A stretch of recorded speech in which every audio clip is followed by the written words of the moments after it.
Une heure du match, en train de bouffer du code. Vidéo sur les loops. Ok, on va parler Agentic Engineering. Waouh. On est en 2026, il y a Fable 5 qui est sorti. T'as testé Fable 5, très probablement. Ok, t'as été choqué par le modèle, très probablement. Mais si je te disais qu'encore une fois, tu utilises le modèle à même pas 20% de son utilisation. Là, c'est le moment où j'essaie de te hook. Parce que c'est vrai, ok, tout le monde s'est prompté maintenant. Claude, tout le monde sait utiliser Claude. Il y a le game qui fait que quand t'es un ingénieur chez Entropy, quand t'es un ingénieur dans les meilleures startups tech, ton utilisation de Cloud Code, elle est impérative, à quel point tu es productif avec l'outil. Donc, tu te mets à utiliser pleinement la puissance. Il y a une tonne de tools, je suis sûr, aujourd'hui, que tu n'utilises pas. J'ai commencé à les utiliser assez récemment, de mon côté, alors que je bouffe du token à gogo. Hein. Croyez-moi, Fable 5, il était fumé en 2 jours, dans les 48 heures. Bref, force à vous, à libérer Fable 5. Let's go. Agent Loop, Context Engineering, Token, on va également parler de ok, quel modèle pour quelle tâche. Quatre piliers pour des agents qui performent vraiment. Un, Agent Loop, la boucle qui remplace le micromanagement. Context Engineering, la gestion du contexte. Et j'ai toujours dit, si vous êtes abonné à la chaîne, vous le savez, sur mes lives YouTube, je m'en suis toujours, pardonnez-moi l'expression, battu les steaks complets du contexte. J'étais toujours en mode, ouais, ça compacte automatiquement, etc. C'est ultra important. Gestion des modèles, c'est pareil. Fable 5 nous a tous mis une petite claque en mode ok, on arrête, la fête est finie, va falloir commencer à bien, tu vois, on avait 100%, si vous venez un peu plus tard, je sais pas comment ça se passe ensuite pour le plan, je crois que tu dois payer un extra crédit, mais tu te mets à devoir rentabiliser cette semaine que tu avais de Fable 5, ok. Donc là, tu t'es dit, ok, je vais peut-être pas tout faire avec Fable 5, je vais juste plan avec Fable 5 et déléguer à d'autres agents. Pareil, on va parler de ça, quels sont les meilleurs modèles dans l'instant T aujourd'hui. Vidéo pas du tout evergreen, ok, c'est dans l'instant T. L'IA ne one-shot jamais, et pourtant tout le monde prend prompt comme si. 50% qualité moyenne dès la première tentative d'une boucle de vérification, genre réel. Quand tu veux one-shot des projets, c'est cool, mais en général, l'IA, il va falloir beaucoup, beaucoup itérer. On va voir dans cette vidéo comment tu peux itérer facilement. C'est le premier concept, c'est les boucles. V7, version finale d'un livrable produit par Loop, jamais la V1. 5 à 10% de qualité gagnée à chaque cycle, feedback. Les loops, mes amis, vous les avez peut-être probablement déjà utilisés ou pas, en tout cas vous avez tenté. En fait, les gens, quand ils entendent loop, ils entendent ok, je vais faire bosser mon agent toute la nuit. On va se foutre sur Claude, pardon. Claude, let's go. Je suis en train de bouffer, j'ai 6 terminales à côté, donc je devrais pas être good. Ok, modèle. Donc, t'as ces petits trucs. Ok, donc tu connais modèle. Si tu fais slash, t'as slash loop. Ok, cool. Ok, t'as slash loop, et on va parler de slash loop, et on va parler de slash goal également. Ça va être les deux gros sujets dans un premier temps. Loop, c'est pas pour faire tourner un agent et lui dire, ok, boss toute la nuit comme un mongol. Les loops vont être ultra intéressantes pour dire à l'agent d'atteindre un résultat final. C'est-à-dire, tu as une tâche donnée qui est par exemple construire un dashboard qui est exactement similaire à celui du dashboard Twitter. Ok, ça c'est ta tâche donnée. Ou alors construire une campagne meta-ads qui ressemble exactement à toutes les. Construire des créatives meta-ads qui ressemblent à tes concurrents. Bref, tu as un objectif final. Le problème c'est que dans la première itération, il y a de très fortes chances que ton agent n'arrive pas à réussir. Donc là, je vais introduire un concept, c'est juste, tu prends ton résultat final. Donc les loops marchent correctement quand tu as un exemple très concret de ton résultat final. Exemple, screenshot d'un dashboard Twitter, ok. Toi, tu veux refaire, t'as un SaaS, tu veux refaire exactement le même dashboard. Dans ce cas-là, tu vas faire loop. Je veux que tu itères sur cette fonctionnalité, s'il te plaît, sur l'UX de cette fonctionnalité, jusqu'à ce que ça corresponde exactement à la photo qui est sur mon dashboard. Donc tu dois à chaque fois, toutes les 30 minutes, réanalyser la photo et voir ce que tu peux améliorer, s'il te plaît. Fonctionne pendant toutes les 30 minutes, toutes les 10 minutes, fais une itération et assure-toi qu'on a une version finale qui est cohérente avant d'arrêter. Boum, là t'as une loop. Ça, mes amis, sous-côté, tu te dis ouais, ouais, moi je le one-shot et tout. Non, non, je te jure que tu gagnes tellement de temps juste à faire ça, parce qu'encore une fois, les modèles vont mettre du temps avant d'itérer. Fab te fait du sale en vrai, Fab te fait du sable, t'as beaucoup moins de besoin de faire des loops avec du Fab, mais ça reste ultra intéressant, ok. Donc juste, retiens ça, t'as un objectif en tête, ok, t'as un truc tangible d'output, de résultat final que tu t'aimerais avoir, plutôt que de dire à ton IA, ok, copie ça, fais exactement la même chose, tu lui mets une loupe, ok, toutes les 30 minutes jusqu'à atteindre ce résultat. Game changer, ok. Boucle, reason, act, observation. Raisonne, planifie la prochaine étape, acte, implémenter, exécuter, observe, screenshot, teste son navigateur. Bon, c'est plutôt la même chose, ok, mais ça c'est ton agent qui le fait. Donc, grosso modo, sur l'exemple que je viens de te donner, ton agent va automatiquement ouvrir Playwright, analyser, comparer les deux photos, se rendre compte de ce qui va pas, ensuite renvoie une autre instruction, ok, il y a encore ce bouton qui est toujours pas bon, c'est l'idée, ok. Avant de lancer une loupe, réponds à deux questions. Que signifie done? C'est quoi l'objectif? Le screenshot? Comment l'agent vérifie? Vamos. Un critère d'arrêt parfait. D'ailleurs, by the way, ça fait super longtemps que j'ai pas fait de présentation comme ça, mais c'est tellement aise, c'est tellement simple et c'est peut-être beaucoup mieux pour vous. Donc je vais continuer comme ça, cool. Abonne-toi, lâche un commentaire si t'aimes bien. Le critère d'arrêt parfait. Donc c'est ce que je vous disais, ok, tant que ça ressemble à X, plus votre critère, plus votre goal est précis, plus la loupe va être intéressante pour vous. C'est-à-dire qu'il y a une tonne de. La loupe, réellement, je commence à l'utiliser, à l'implémenter, genre énormément, tu vois. Donc il faut à chaque fois que tu as un critère de fin, arrête la loupe quand, tu vois, ou alors, je sais pas si c'est euh, un critère enfin, journalier, ok, fais une tâche toutes les 30 minutes, bon bah ok, t'as ton critère de fin, mais ayez un critère de fin, genre constamment, et l'output, et ça va, c'est game changer parce qu'en fait tu bosses encore moins et tu peux relancer d'autres sessions et t'amuser à faire d'autres trucs. Vamos. Externaliser la boucle de feedback à l'agent lui-même. Là, on rentre dans le truc intéressant. En fait, le truc que toi t'aurais fait, enfin, ouais, c'est exactement ça. Pourquoi tu utilises les loops, en fait, c'est le truc que toi t'aurais fait à la mano, c'est-à-dire regarder ce que l'agent t'a fait et ensuite le reprompter. Maintenant, c'est l'agent qui va analyser et se reprompter lui-même. Donc là, en fait, l'agent fait ton job de base d'itération. C'est-à-dire qu'avant, on était dans une époque où, ok, l'agent te pondait du code, il te pissait du code à gogo, toi t'analysais et tu devais lui gueuler dessus. Maintenant, l'agent pisse du code à gogo, il y a un autre agent, enfin plus intelligent en tout cas, l'agent mère, va lui gueuler dessus pour reprompter. Donc bref, tu montes d'un layer de management. Ça, c'est cool. Solo loop, un agent qui résonne, maker checker. Voilà. Et là, tu peux commencer à t'amuser avec les loops. Je vais passer rapidement sur le contexte, mais tu comprends qu'en gros, tu peux mettre un opus 4.8 qui analyse et qui construit les loops et un sonnet, 4, un sonnet 5 maintenant. Oh, putain, ça va vite. Un sonnet 5 qui va exécuter la loop, ok. Et le opus 4.8 qui casse les couilles de sonnet 5 jusqu'à ce qu'il y ait un résultat qui est bien. Ça, tu peux le faire très très facilement. Ok. Et au-delà de ça, sur Claude, pour mes amis. Bon, je rentrais dans la deuxième section sur le choix des modèles. Mais Claude, tu peux très facilement lancer des sessions codex, en fait. Donc tu peux faire une loop Claude qui va activer du codex. Et quand c'est la crise, ok, là j'avais mes 100% de Fable 5, je voulais pas les fumer. Bon, bah, ok, j'avais Fable 5 qui gérait les loops, qui était le manager, ok, qui promptait mon codex. Et c'est codex qui exécutait. Et j'ai fonctionné comme ça pour tamponner un peu l'usage de Fable 5. Même si ça je l'ai envoyé.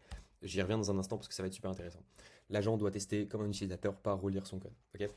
Donc là, tout ce que je te présente, Loop, c'est un outil, mais juste comprends qu'en fait, tous les layers où toi t'aurais, enfin, tous les endroits où toi t'aurais dû faire une action manuelle, la regarder, le but de cette vidéo, c'est de te montrer comment tu fais en sorte qu'elle soit un agent qui le fasse pour réellement que tu aies des systèmes autonomes, ok? Pour réellement que tu aies des agents qui bossent pour toi, tu vois, et pas que toi, t'attends qu'il pisse du code, qu'il ouvre Playwright, tu regardes, c'est de la merde. Non, non, il le fait tout seul. L'agent doit tester comme un utilisateur. Bon, voilà, j'ai l'impression qu'on commence à se répéter. App web, donc, tu lui utilises Playwright, regardez par exemple pour du rendu, faire tester le code, diagramme visuel, jeu, bref. 35 minutes. À quelle heure le spot d'un loop? Ouais, voilà, 30 minutes. Encore une fois, j'ai fait beaucoup cette erreur. Pour consommer des tokens à gogo, je crois que j'ai consommé 100 millions de tokens cette semaine. Ça envoie, mais genre, de dire, ok, fais une loop toutes les 30 minutes et bosse toute la nuit et je reviens demain matin quand c'est fini. Sauf qu'en fait, quand tu fais ce genre de truc, t'as pas d'output clair, t'as pas d'objectif ultra clair, ok? Donc vraiment, faut juste faire des petites loops, tu vois, genre à 5, 6, 7, 8 itérations maximum. Et ça, c'est un autre enjeu. Euh, Mauvais outil de check. Bon voilà, je pense que Luke, vous avez compris la leçon, on va skip, ok? Ah, contexte engineering. Le prompt est une phrase, le contexte est tout un pipeline. Mes amis, je vous ai mis un skill. Si vous rejoignez le Telegram en bio, je vous ai mis un skills dans la... Quoique je l'ai pas pin, il est sur mon GitHub. Je vous fous sur Telegram à la sortie de cette vidéo, ok? Rejoignez le Telegram, il y a un skills qui s'appelle Context Engineering. Qui s'appelle Master, je sais plus comment il s'appelle, mais genre, en gros, c'est toutes les meilleures recommandations d'anthropique d'absolument tout le monde sur un skills que moi-même j'ai fait sur du context engineering. Genre sur comment tu fais des meilleurs prompts sur de agentique, pardon, engineering. Enfin, en gros, faire des prompts de psychopathe, mais on n'est plus dans l'échelle du prompt, on est sur orchestration d'agents, ok? L'attention est un budget, chaque token dilue les autres. La vraie question, quelle configuration de contexte maximise la probabilité de comportement voulu? Pareil, j'avais tendance à faire des prompts de psychopathe, enfin pas forcément des prompts, mais en tout cas donner énormément de contexte, beaucoup trop de contexte, ok? Je dis, ok, prends les 10 transcriptions de ces vidéos YouTube, c'est pas bon, ok? Genre, c'est réellement pas bon dans l'utilisation de l'agent, parce qu'en fait, il va pas tout utiliser. Ça, c'est un problème. Donc la vraie question, quelle configuration maximise la probabilité du comportement voulu? Voilà. Ni trop, ni pas assez. Le plus petit ensemble de tokens à haut signal, moins pertinent mais plus dilué. Le contexte système prompt, plus outils, plus exemple, plus historique, plus résultat, plus l'ordre de tout ça. Ouais, ok, on a la définition du contexte, c'est good. La dumb zone arrive bien avant la limite théorique. Voilà. Ça, vous, normalement, le savez déjà. C'est-à-dire que quand tu es à 100%, quand tu arrives à 80% de ton contexte, en moyenne, tu vois, tu commences à être dans de la merde. Genre, ton agent, il commence à répéter et dire des trucs qui sont pas bons. Donc là, il faut être intelligent avant et juste avant la limite du contexte. Tu fais un petit slash compact et tu lui dis bien avant, ok, slash compact. Donc je vous l'ai fait, mais bon, normalement, vous connaissez un petit peu. J'espère que vous n'êtes pas débutant. Slash compact, ok. Ça va lui permettre de reprendre toutes les informations les plus importantes avant la fin, ok. Et avoir une documentation claire. Je le rabâche pas sur cette chaîne, s'il vous plaît, j'espère que vous l'avez fait, mes amis. Non, mais je vous fais confiance. Second brain, super important. Il y a des vidéos sur ma chaîne à fond. T'as une seconde brain, t'as un dossier avec tout ton contexte. Donc c'est-à-dire quand tu bosses sur un projet, ton agent normalement devrait automatiquement mettre à jour la documentation sur ce qu'il est en train de faire dans une seconde brain. C'est essentiel, je me sens déjà vieux, mais ça fait 3 4 mois que c'est super important. Le contexte. Le modèle lié en courbe U. Tête, règle inviolable. C'est mon agent évidemment qui a fait la presse, hein. Évidemment que je l'ai pas relu avant de faire cette vidéo, donc je découvre en même temps que vous, mais rappel de l'info, début, milieu, fin. Milieu détail opérationnel verbeux, convention outil, exemple. Ouais, pas dingue, ni pilote automatique, ni grand discours vague. Trop bas, logique if else. Attendez, je me ressens. Ah yes, non pardon, super super intéressant. Et c'est dans le skills, ça vient de mon skills et je lui ai dit ok, reprends le skills, fais-leur une vidéo YouTube. Abonne-toi. J'ai eu tendance, j'ai même testé pas mal de fois de dire ok, si tu ne vas pas au bout de cette tâche, je te débranche ou je te coupe ou je te donne plus de tokens. Ok, vous avez peut-être déjà testé ça, c'est marrant, tu dis à l'agent je vais te débrancher. Très cool. Sauf qu'en fait, dans les faits, l'agent il marche pas sous pression. Et il y a de plus fortes chances qu'il hallucine si tu le pousses trop à par exemple dire je vais te débrancher, tu vois. Et ça, Anthropic, ils ont décommandé largement de dire ok, arrêtez de faire ça, grosso modo. Et pareil, si tu es trop précis, ça c'est là où ça devient intéressant. En fait, les modèles sont excellents, et je le sais parce que je suis en train de bosser sur BusyOS, on fait tourner des entreprises autonomes, ok. Si tu es trop précis sur tes requêtes, dans ton prompt, dans ta manière, enfin dans ton système prompt, dans comment tu vas éduquer l'agent, si tu es trop précis sur lui dire, ok, s'il se passe ça, fais ça, sinon ça, ça, ça, en tout cas en mettant, enfin c'est ce qu'ils appellent ici if, else, donc des règles de si, fais ça, c'est moins important, enfin ça marche moins bien pour l'agent que si tu lui laisses un peu plus de marge, ok. Et trop haut, soit-il intelligent, vague, enfin voilà, on reste pas trop vague. Mais juste de dire à l'agent, d'être trop rigide, trop précis sur ta requête, ta demande, adapte-le dans ce que tu es en train de bosser. Je sais pas exactement sur quoi tu bosses, mais laisse toujours l'agent bosser et avoir l'intelligence de faire les décisions et évite les trucs en disant ok, si tu fais pas ça je te débranche, ou si tu fais pas X, ça augmente de fou, enfin en tout cas c'est les rapports d'anthropique, les risques d'hallucination. Et j'ai lu un papier sur ça d'ailleurs, c'était intéressant. Ne donne pas tout en upfront, l'agent découvre au besoin. Voilà. Ça c'est trop, ça c'est pareil, ça vous faites très probablement ça, c'est vous envoyez tout le contexte, toutes les chaînes YouTube, fais-moi ci, ça, envoie-moi 15 vidéos YouTube. C'est pareil, genre, enfin, juste, t'as les trucs de base nécessaires à ce que l'agent fasse la tâche, ok?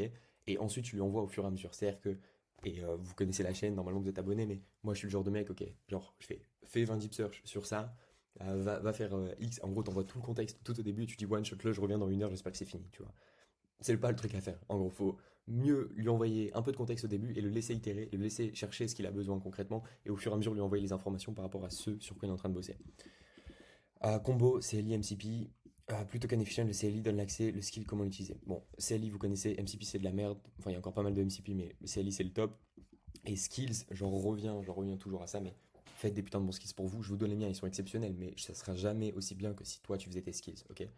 Genre, réellement. Avoir des putains de bons skills, c'est la base des bases, des bases, des bases. Tu devrais passer au moins 20% de tes journées à faire des skills. Aujourd'hui, si t'es dirigeant d'une activité, peu importe. En fait, ce que tu aurais fait avant en process, en SOP, ça doit être des putains de skills.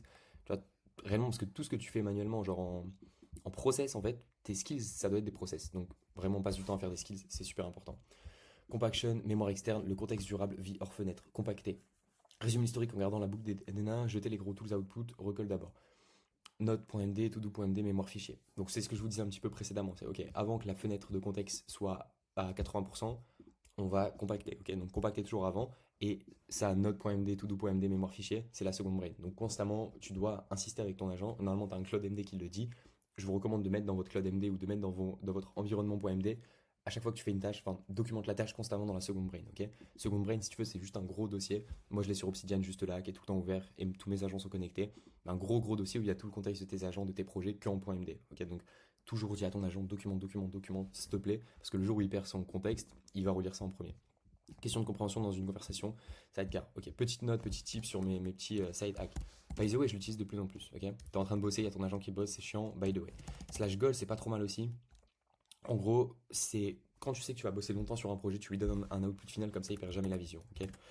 À part ça, j'ai quoi comme tools? Non, je crois que réellement c'est le principal. Loop, commencez à vraiment l'utiliser, c'est game changer. Ça vous fait gagner énormément de temps. Surtout si vous êtes du genre à avoir 15 agents, genre 15 agents, enfin précédemment dans le dernier épisode, mais non, je veux dire quand t'as 4-5 terminales, ok?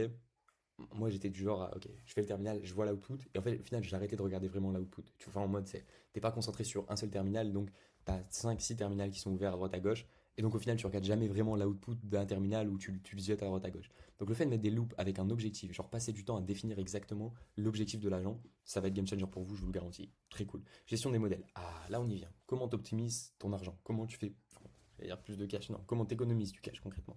Le bon cerveau pour la bonne tâche, pas le plus gros partout, super important. Opus, Fable, enfin là vous avez connu Fable, donc ça va être très compliqué. Voilà, par exemple, sur résumé des pages, et c'est chiant, encore une fois, moi je suis en mode abondance, je m'emballe steak et go reprendre des plans, tu vois. J'ai le plan à 100 balles de Codex, j'ai le plan à 200 balles d'Anthropic, je suis en mode ok, il y a un problème, on reprend des plans. Mais en fait, ça fait la diff surtout que je commence à bosser avec beaucoup d'API sur des modèles open source, etc. ça fait la diff de faire ça. Donc économisez mine de rien le contexte que vous avez, et surtout sur du Fable, parce qu'il semblerait que pour Fable, on est parti dans de la restriction atomique. On va se faire chier, mais modèle plus intelligent Fable, et vous mettez d'autres agents, tu vois. C'est-à-dire qu'en fait, il y a des tâches où tu sais très bien qu'en vrai, Sonnet, il peut le faire. Genre lire des documents. IQ, par exemple, il peut le faire très très facilement, tu vois. Je sais pas, extraire la transcription d'un podcast YouTube et analyser les key takeaways. Je te jure qu'IQ, il le fait très très bien. Ou tu mets du Sonnet 5. Donc ça devient intéressant, surtout si vous bossez en entreprise, ok, vous bossez avec les clés API. Si vous êtes tout seul avec votre plan anthropique, vous allez vous en sortir, mais si vous bossez avec une team et que chacun des membres de votre team ont des API, c'est des trucs super importants. Mais en gros, tu comprends que Fable, par exemple, ce que je te disais avant, c'est que moi, Marocco de stack technique, c'est un plan anthropique à 200 balles, le plus cher. Et enfin, bref, t'as un plan anthropique à 100 ou 200 balles. Et tu prends un petit plan Codex à 20 balles. Genre 20 balles, ça va. C'est 20 euros. Mais Codex, c'est très fort. Et t'as une utilisation de psychopathe. Moins qu'avant, mais t'as quand même une utilisation de psychopathe. Donc en fait, tu peux dire à ton Claude, Fable ou Opus, ok, parce que Codex, il est très long, mais il est très très bon sur l'exécution. Il fait très peu d'erreurs, surtout sur du code, ok. Donc tu peux dire à ton Opus, planifie cette tâche, soit le plus précis possible, génère-moi un document où tu vas spec absolument tous les trucs, soit le plus précis possible, nanana, ou fais-moi un CSV avec toutes les lignes de features qu'il faut ajouter, et délègue-le à ton codex 5.5 en extra async. Et il peut le faire. Ok, donc en gros, tu vas économiser. Je dis ça pour Fab parce que je sais que ça a été la haisse pour tout le monde là, tout le monde se plaint sur Twitter, mais tu peux dire à Fab, fais-moi un plan, soit le plus précis possible, et ensuite délègue les micro-tâches, s'il te plaît, à du GPT 5.5. Vraiment game changer. Je vous recommande de le faire surtout dans l'époque où Fab est un peu restreint. Et probablement ça va être le même cas sur 5.6 de GPT. Donc ça commence à être super impératif dans la mesure où on nous restreint des modèles. Je vous dirais, si vous êtes en mode bowler et bas les steaks, c'est encore un peu mon cas, je vous l'avoue, mais à l'époque de Fab, c'était plus possible. Donc bref, prenez plus de plans. Si vous avez les fonds, allez-y, envoyez des plans, bouffez du token, cramez du token. Trois règles de la gestion des modèles. Match modèle tâche. Résumer un rapport, IQ, architecture, système, opus. Ne payez pas un cerveau géant. Bon voilà, à vous de voir, suivez la conso, super important. C'est jamais la faute du modèle, 9 fois sur 10, c'est un problème de contexte ou de skills. Tiens, putain, on en parle, c'est un vrai sujet ça. C'est Fab qui avait fait la presse d'ailleurs. C'est jamais la faute du modèle, c'est toi qui est pas assez bon. Alors, si t'as des mauvais outputs, tous les gens qui disent ouais, l'IA c'est de la merde. Enfin, déjà, ça arrive plus beaucoup, mais tout est de ta faute en fait. Genre, réellement, t'as pas fait les bons skills, t'as pas eu le bon contexte, t'as pas eu les bons modèles au bon endroit, enfin, au bon moment, au bon endroit. Il n'y a pas d'output qui est de ta faute, c'est toi qui es mauvais. Ok, les modèles sont exceptionnels, crois-moi. Genre, donc tout est de ta faute. Subagent, et même dans la vie de tous les jours, hein, tout est de ta faute. Genre, stoïcisme prime, tu agis que sur ce que tu peux contrôler. Tu peux contrôler énormément, non, pas tant que ça dans le stoïcisme, mais tout est ta putain de faute, ok. Si aujourd'hui t'as pas d'argent, t'as pas la vie que tu veux, c'est ta faute. C'est pas la faute de la prof de CE2 qui avait dit que t'étais mauvais. Genre réellement. Vraiment, subagent. Déléguer le sale boulot sans polluer son contexte. Les bons vieux subagents. C'est un peu les Indiens. Non, je vais trop loin, pardon. Est-ce que ça va déverser un mur d'output que je ne relirai jamais? Genre, subagent, pareil, je les ai beaucoup trop. Par Indian Method, genre, je les ai beaucoup trop exploités les subagents en mode ok, déploie sans sous-agent, on fait des grosses deep search. Réellement, ça fait un taf de psychopathe, c'est assez incroyable à voir, mais ça crame 5 millions de tokens. Est-ce que c'est utile au quotidien? Pas du tout. Mais par exemple, je vous disais juste avant, ok, demande à ton opus de faire liste la genre, ok, réfléchis par rapport à l'architecture actuellement de notre logiciel si tu bosses sur un SaaS, liste toutes les specs pour implémenter cette feature, soit le plus précis possible. Ok. Ensuite, tu vas dire à ton opus, délègue-moi des sous-agents. Vu que c'est ultra précis, en fait, il y a peu de chances que des sous-agents ou des modèles moins performants fassent des erreurs. Donc là, tu peux dire, ok, délègue-moi des sous-agents Sonnet 5 qui vont exécuter chacune des tâches en étant le plus précis possible, et toi, recheck à la fin l'output. Et donc, tu vas pouvoir exécuter en parallèle, genre, 5 tâches, 5 features que tu aurais implémentées. Là, je te parle de features, je te parle de logiciel, mais ça peut être pareil sur des articles de SEO, optimisation de je sais pas, ton site web, etc. Analyse de tes ads, ok, analyse les 5 dernières campagnes, déploie 5 sous-agents avec le même framework. Et j'espère que tu as un skills personnalisé pour ça. Si tu l'as pas, rejoins un Telegram, j'ai mis en bio. Garde en session principale. Voilà. Et le fait de commencer à raisonner comme ça, en mode, ok, toi tu bosses avec un CEO, enfin avec un manager, ok, qui lui va déléguer à des petits Indiens, vraiment c'est pas trop mal. J'ai rien contre les Indiens, quoique. Un subagent, un fichier .md et la description et le trigger. Description, déclencheur, courte, précise avec les phrases trigger explicites, trop longues ou vagues. Ouais. Un subagent, un fichier .md, la description et le trigger. Bah, subagent égale un fichier .md, la description et le trigger. Enfin, c'est ce que je vous disais dans le sens, ok, demande à ton agent principal, ton cerveau, ton fable ou ton big model d'écrire un dossier ultra précis et demande à ton subagent de le lire au maximum. Ok. Je crois que c'est ça que mon fable voulait dire en disant ça. Bon, je sais pas. La vidéo commence à être longue. 5 personnes en parallèle pour un reviewer, le même livrable, le débutant de 58 ans, l'ingénieur, le CEO Fortune. Ouais, c'est pas mal du tout. Il y a un skill que je peux vous recommander si vous êtes venu jusqu'ici, mes amis, vous êtes des goats, c'est. Merde, putain. Claude. Ah merde. Yes, Claude Concile, ok. Claude Concile, je sais pas si c'est celui-là, c'est peut-être celui-ci. Ça a pas l'air d'être celui-ci, il n'y a pas assez de likes, je crois. Mais Cloud Council, en gros, demande à ton agent, je crois qu'il est intégré directement nativement, mais je ne l'ai pas retrouvé. Voilà, Cloud Code Plugin, Cloud Council. En fait, ça va déployer genre 15 sous-agents avec des avis différents, des opinions différentes, des vécus différents, qui vont aller bosser sur la même tâche en parallèle. Ok, et qui vont donner des avis, des opinions différentes. Super intéressant à faire, allez-y, faites-le. Surtout sur des enjeux marketing, j'aime beaucoup faire ça. C'est-à-dire, ou même des enjeux marketing, ok. T'as une LP, t'es pas trop sûr de la proposition de valeur et du marketing. Tu déploies 40 sous-agents, je te dirais, essaye d'aller scraper ma chaîne YouTube, prends tous mes conseils en marketing, donne-les à ton agent, va scraper la chaîne YouTube de The Valère ou de Malik Bench, ok? Donne, ok, prends les perspectives de ces trois personnes et analyse la landing page et dis-moi ce que tu en aurais dit. C'est plus pertinent. Mais tu peux aussi faire, ok, j'ai une landing page sur la niche je sais pas, des coachs en formation, coach en français par exemple.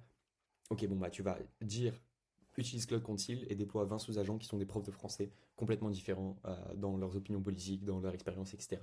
En gros, Cloud Council, il va imiter un persona pour te donner un avis, plus ou moins. Et à la fin, tu as ton Cloud principal qui va, en gros, faire le mishmash de tout ça et te sortir la recette secrète. Tout ce que l'agent peut toucher, assume qu'il le touchera un jour. Illusion, je dis, ouais. Au début, tu t'amuses, c'est cool, mais je te jure, j'ai eu des problèmes assez récemment sur des CRM, sur des grosses BD, c'est chiant, ça fait mal. Ah, donc, est-ce que je vais vous dire de faire attention avec vos clés API, de les scoper comme il faut? Est-ce que je vais faire ça? Est-ce que je suis devenu un tonton relou? Non, en vrai, non. Alors, faites-vous kiffer, mais faites attention quand même, mine de rien, soyez précis, toujours précis. Et Whisperflow, je sais pas ce qu'ils nous font, ils nous changent le modèle tous les 2 secondes, donc si vous utilisez Whisperflow, je sais pas, les 2 dernières semaines, c'était absolument de la merde de mon côté. Et je sais pas, des fois, d'une semaine à l'autre, le modèle devient complètement éclaté. Donc, des fois, moi, ça m'arrivait de faire des erreurs en fait dans ma manière, enfin dans Whisperflow, la transcription.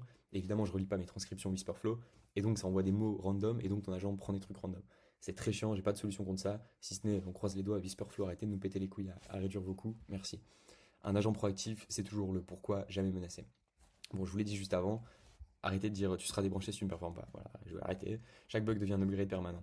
Bug, échec, voilà, upgrade constamment. Pour ça, Second Brain, c'est super important. Pour ça, construire vos skills, c'est super important. Et il y a un endroit pour stocker absolument tout. Je vais pas l'ouvrir, il y a probablement des clés API. Et il y a un endroit pour stocker tout. C'est super important. Et dès que c'est bon, dès que c'est bien intégré, je vous recommande toujours le environnement.md. Personne n'en parle, je crois, mais je trouve ça vraiment insane. C'est un peu un cloud MD en quelque sorte, mais vous avez une Second Brain avec tout votre contexte, ok. L'environnement MD, c'est un dossier qui va dire tu peux trouver les clés API ici, tu peux trouver, dès qu'on parle de code, tu peux trouver toutes les skills du code ici, tu peux trouver tout. En gros, ça lui dit dans sa seconde brain où est-ce qu'il doit aller à quel moment.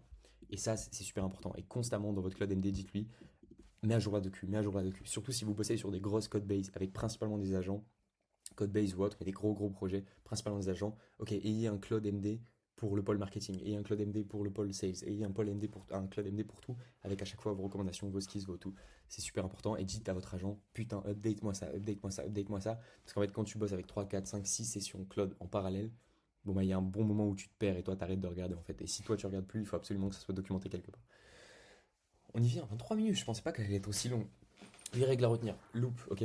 Goal mesurable. Un output précis. Tu lui fais un slash loop toutes les 35 minutes. Mon coco, regarde ça jusqu'à ce que l'output soit bon. L'agent vérifie comme un user. Donc play white, dis-lui, démerde-toi, vérifie. Sors de la dumb zone. Compacte plutôt. Context engineering, prompt engineering. T'as le skills en Telegram. Ok. Donc si vraiment t'as des enjeux de workflow multi-agent, le skills est pour toi. Genre réellement des workflows multi-agents ou tu veux mettre des agents autonomes, du Hermès sur des tâches bien spécifiques, t'as pas envie qu'ils partent en steak, c'est fait pour toi. Si tu veux prompter une app mobile pour te réveiller le matin, c'est pas utile.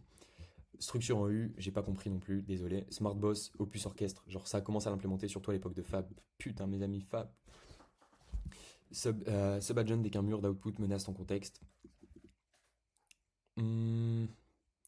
Subagent, j'espère que vous avez compris la manière dont je l'ai expliqué. Mais en gros, oui, ça te permet. Chaque subagent a un contexte particulier, donc ça épuise moins vite le contexte. C'est un fait. Sécurité par les accès, jamais par le prompt. Ok, donc celle-ci, je sais pas si vraiment on l'applique.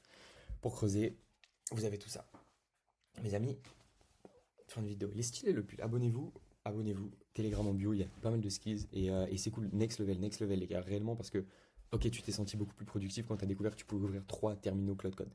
Ok, genre, très cool. Moi aussi, ça fait 6 mois, c'est cool. Viens, on se réveille. Qu'est-ce qu'on peut faire de plus maintenant pour aller plus loin? Ça, c'est game changer. Genre, pense aux mecs qui, toute la journée, consomment genre, par jour 40 millions de tokens. Comment ils sont, eux, les plus productifs possibles? Et c'est comme ça que tu peux commencer à t'adapter. Les modèles deviennent excellents, mais toi, il faut que tu deviennes excellent aussi. Et l'écart, il se creuse de plus en plus entre les mecs qui utilisent bien ces modèles qui sont une capacité insane. En fait, genre, l'output, le delta que tu as quand tu utilises bien ces modèles, il est absolument dingue. VS un mec qui l'utilise mal. Tu vois, donc tu dois juste comprendre que tu as une pouvoir, tu vois, tu as une gemme de l'infinité, t'es Thanos, tu vois. Mais il faut savoir l'utiliser, il faut le bon gant, tu vois, il faut comprendre comment l'utiliser parce que quand tu l'utilises bien, tu sors un output de psychopathe, quand tu l'utilises mal, tu sors un mauvais output. En fait, plus on va avancer, plus on aura des modèles de psychopathe, plus ça risque d'être le cas. Je sais pas, est-ce que l'AGI ça sera aussi le cas? Je sais pas. On aura l'occasion d'en reparler, mes amis. Je nettoie la caméra seulement à la 25e minute, mais je vous dis à très vite, à plus, bonne vidéo, abonnez-vous et laissez un like. Ciao.